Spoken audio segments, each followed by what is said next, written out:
My name is Dean Blaine. I'm the Middle Girls Director for TSC. I'm primarily in charge of the under 12, under 13 and under 14 girls age groups.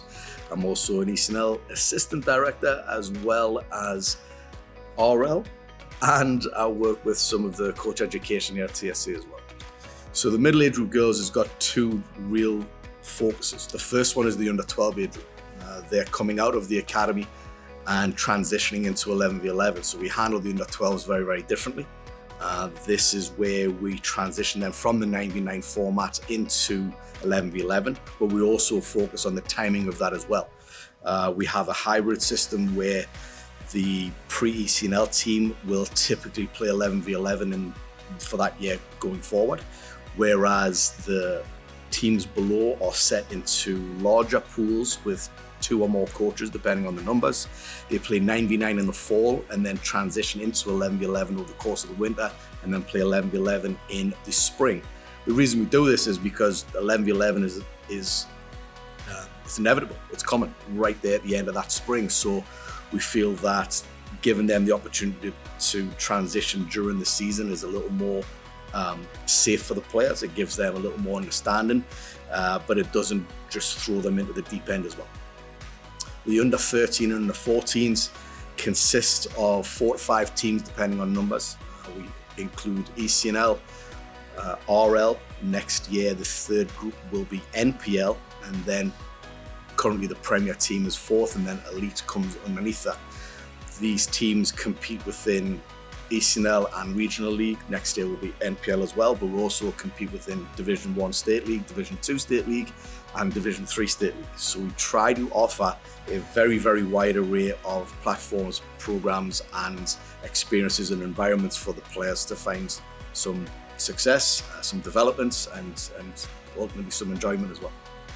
One of the things I'm very proud with the middle girls is the fact that we regularly have players training from the Premier group into the showcase, a showcase with the RL and the RL in with the ECNL.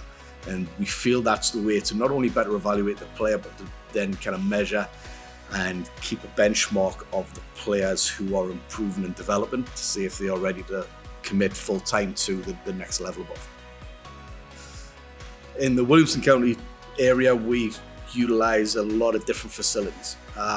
What we want to do is make sure that the teams are placed with adequate field space, adequate goal accessibility as well.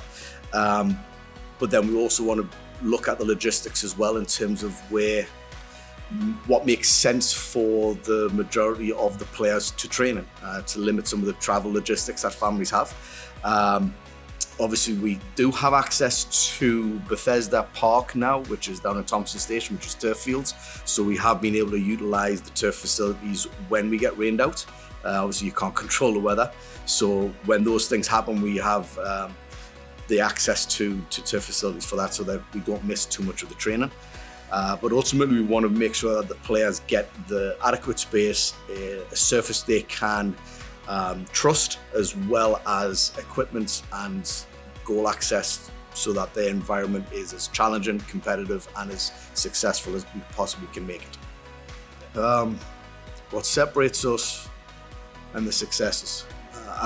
There's a lot. I think on the field you can tell by the number of promotions from division to division, a number of tournament wins.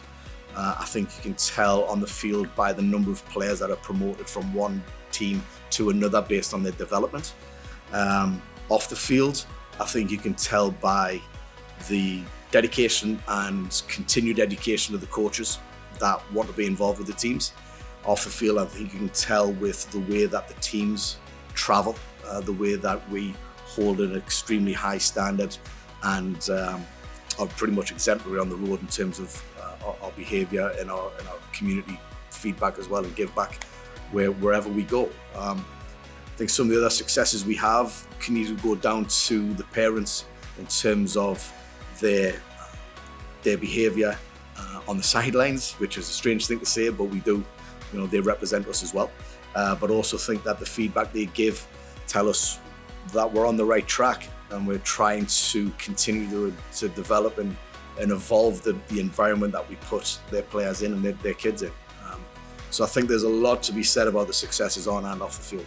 And I'm sure I've missed a few, but those are the ones that stood out.